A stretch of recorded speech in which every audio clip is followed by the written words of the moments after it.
Welcome back to Capitol Review. This week, House Republicans suffered a major loss in a failed vote to impeach Alejandro Mayorkas. Now, joining me now is Congressional Reporter with The Hill, Mychael Schnell. Mychael, thanks for joining us. Let's talk about this defeat for House Republicans. Not only did they fail to impeach Mayorkas, but they also failed in providing military aid to Israel.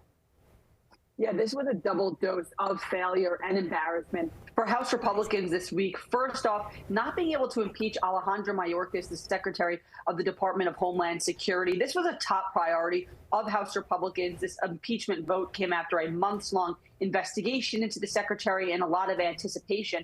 Ultimately, what happened was it was a really stunning scene on the House floor. The vote was 215 to 215. That happened after Congressman Al Green, a Democrat from Texas, showed up to vote unexpectedly. He was reportedly in a wheelchair wearing scrubs after he had just come from the hospital for surgery. That vote brought the final tally to 215 to 215. Then, as a procedural maneuver, Congressman Blake Moore, the vice chair of the House Republican Conference, switched his vote to no. It's just a procedural thing that allows Republicans to easily bring up this measure at a later date. The final vote being 214 to 216, Republicans falling short of this key priority. And then that was followed by this failed vote to send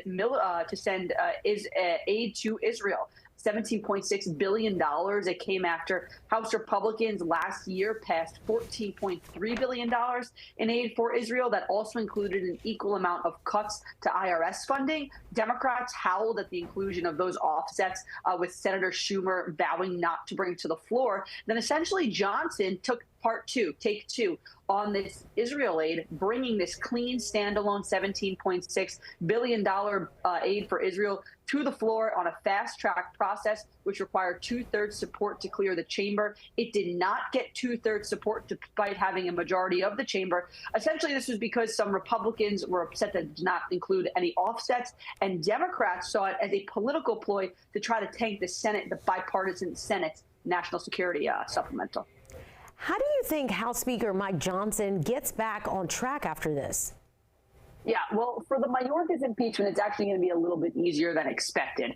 House Majority Leader Steve Scalise said he's going to be back in Washington next week. He had been sidelined from D.C. as he undergoes cancer treatment following a cancer diagnosis. So he said he's going to be back in D.C. next week, giving Republicans one more pivotal vote. So assuming that all lawmakers vote the same way that they did this week, and assuming that they are all present and Scalise supports impeachment, they'll actually have the votes to impeach Mayorkas. That's expected to happen when Scalise comes back. There is one curveball, that special election in New York's 3rd Congressional District to replace former Congressman George Santos. If a Democrat wins that seat and makes it to D.C. and is sworn in time for that Mayorkas impeachment vote, it's very possible that even with Scalise back, that vote would still be tied. And in Congress and the House, a tie is a loss. But again, if we see that in Mayorkas impeachment vote before that New York 3rd Congressional District special election is determined, Republicans will likely be successful.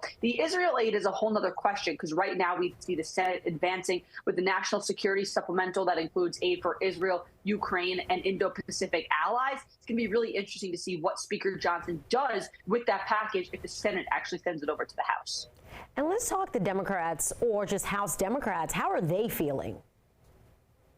Yeah, well, look, it was arguably a successful week for House Democrats. They were able to tank the Mayorkas impeachment, which, again, was sort of this marquee priority among House Republicans. And they did it in sort of this stunning fashion, with Al Green showing up to the vote unexpectedly, again, being wheeled in a wheelchair, wearing scrubs, nothing but tan socks on his feet, coming from this surgery at the hospital. So that was a really big success for them, because it dealt an embarrassing defeat to House Republicans. And then the defeat of the Israel aid bill was also a success for Democrats, because Democratic leadership ahead of the vote had said that this was a political ploy by Republicans to try to tank that bipartisan national security supplemental in the Senate, the one that included the bipartisan border security deal that conservatives had been very upset about. Speaker Johnson has said was dead on arrival. So Democrats essentially saw this take two on Israel aid as a way to tank that effort, and as a way to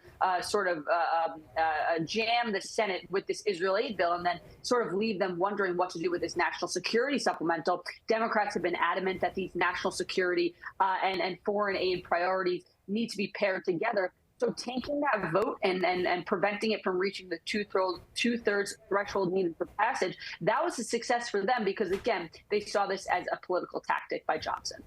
Definitely very interesting. So, Mychael, what is the next big thing we should keep an eye on? Yeah, the next thing is going to be this vote on Mayorka's impeachment. The expectation is it can happen as soon as next week, again, because Scalise will be back in Washington. So if Republicans are successful on that front, that would be a big deal. Another thing to keep an eye on is that special election in New York's 3rd congressional district. You know, it's just one district on Long Island, but it has real national implications when you talk about the breakdown in the House because Republicans have such a slim majority. We expect Election Day. There's been early voting, but Election Day is on Tuesday in that race. And the third thing I think to look forward to is government funding. Once again, we are approaching a government funding and government shutdown deadline. This time, a 2-part deadline, the first one coming on March 1st, the second one coming on March 8th. We are officially now less than a month away from those deadlines. May seem like a lot, but in Washington, oftentimes you need a lot of time to get these priorities done. A lot for us to follow. We'll stay on top of that. Mychael Schnell with The Hill, thank you so much. Thanks for having me.